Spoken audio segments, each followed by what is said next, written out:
Hello friends, welcome to Daily Editorial Enrichment Program by Law Excellence R&D team.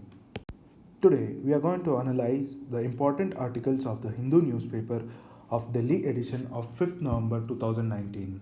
This slide shows the important articles in today's Hindu newspaper along with the corresponding issues and the page number which it is printed on.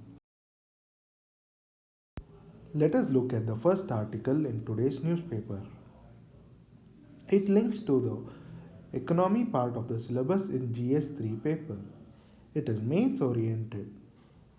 The writer has written the article in the context that the recent awarding of Nobel Prize in Economics has been criticized, saying that it does not address the questions about income inequality and redistribution. In this article, the writer is telling that poverty as a concept has itself been exclusionary. It has been shown that in 1990s, prominent philosophers raised the questions about global justice system. The global justice system was divided with the well-to-do in the west and the needy in the south. So there was a disconnect. Also, the dependency debate in the 1970s by the Third World were excluded by the definitional fiat from the debate pitched as universal and global.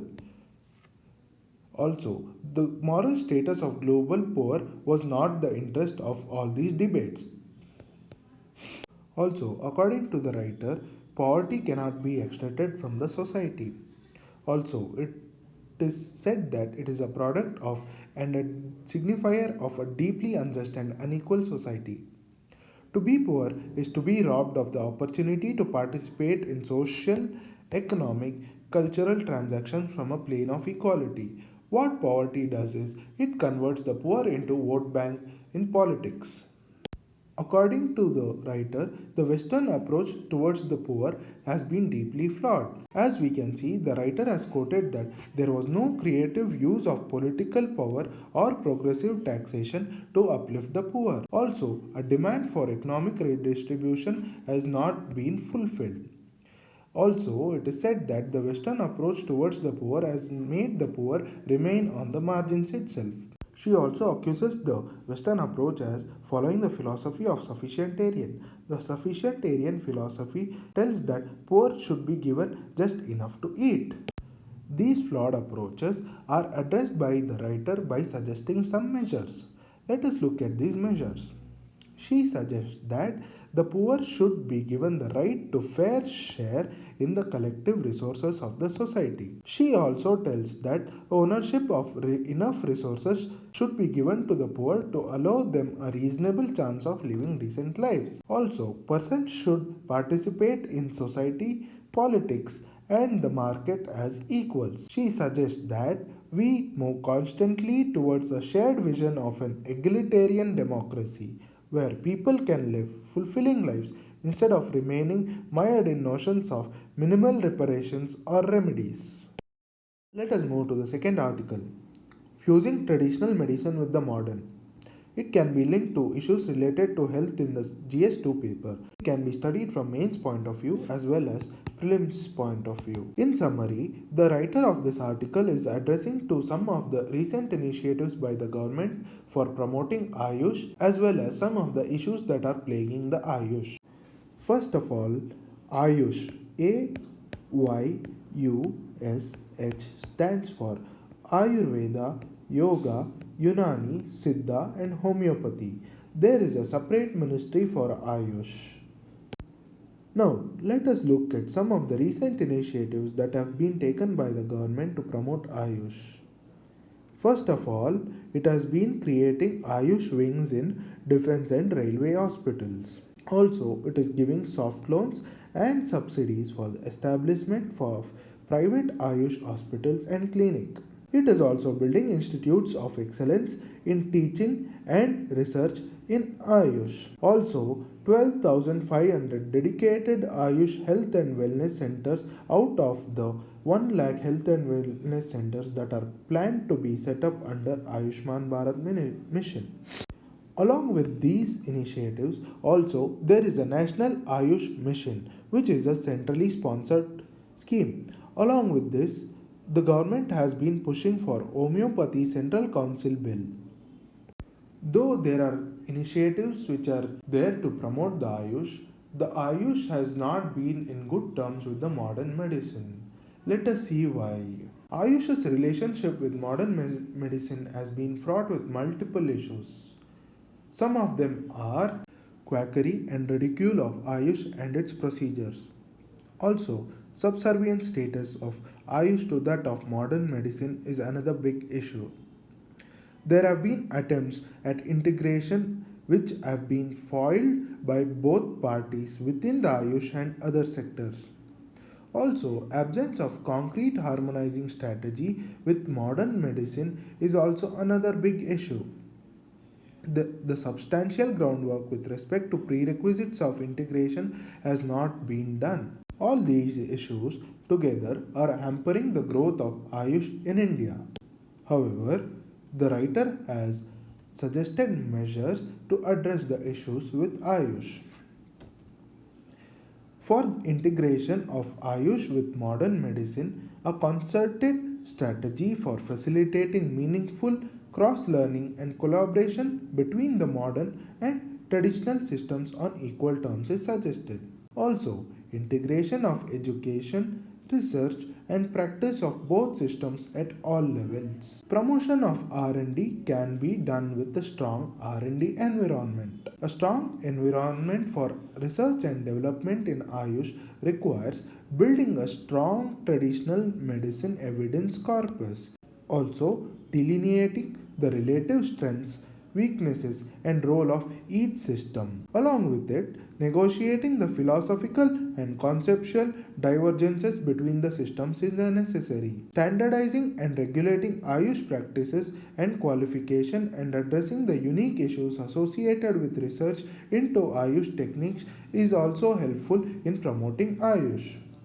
Like in China, an Indian parallel could be envisioned for the integration of education, research, practice of both systems at all levels. On the whole, the writer suggests that an integrated framework should create a middle path, fusing the two systems while still permitting some of the autonomy for each. Let us move to the third article, Clearing the Air.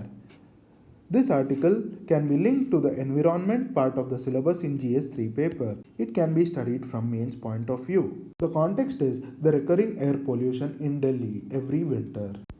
In this editorial, the reasons for the air pollution, which is a recurring event, has been addressed. Now let us look at the reasons for air pollution in Delhi. First and the foremost is the geographical reason. During the winter, Delhi comes under high pressure area. Due to the high pressure area, the air in the atmosphere subsides and goes down. Due to the high pressure, the particulate matter which is in the atmosphere find it difficult to escape outside the atmosphere due to anticyclonic conditions.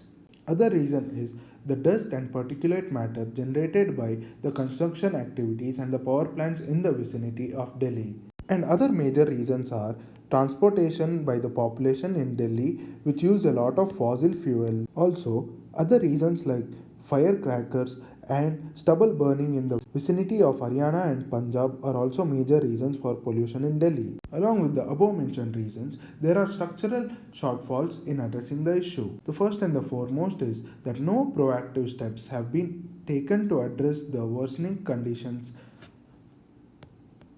The second is, though there are many laws that have to be implemented to maintain the air condition in Delhi, there is no real pressure on municipal bodies or the police to ensure that polluters are punished. Also, there is no necessary political synergy between the governments involved in tackling issues. However, to contain the pollution in Delhi, there is a need to take decisive and rational steps. Some of them are to be unpopular decisions, such as restricting the two-wheelers and the old three-wheelers and the four-wheelers which pollutes the air.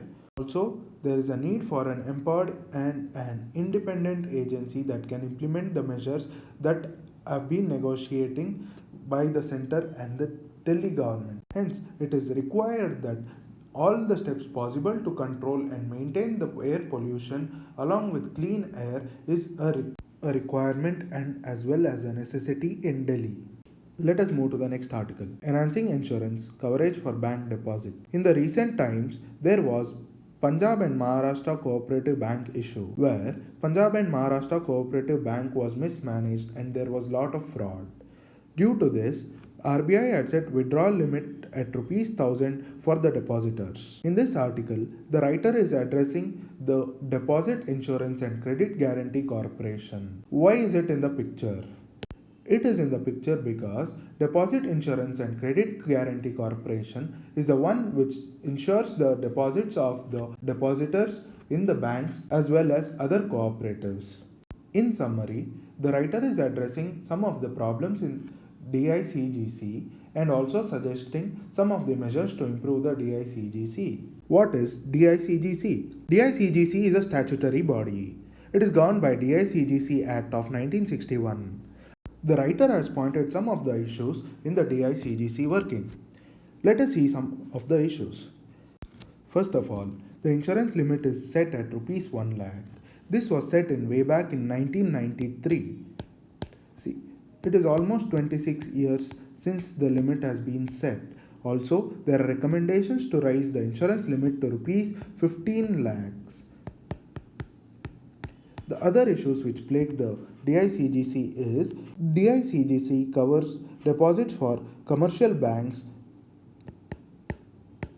and urban cooperative banks. However, NBFCs and primary cooperative societies are not covered. And also, the depositors can claim the insurance amount only when the bank files for liquidity. A bank will file liquidity only in case if it goes bankrupt. In the article, the writer points out that in a SBI report that 93% of premium was paid by commercial banks, out of which 75% was from public sector and 18% from private sector. But 94% of the insurance claim has been used by cooperatives. In the face of these challenges, the writer has also suggested some of the reforms to DICGC.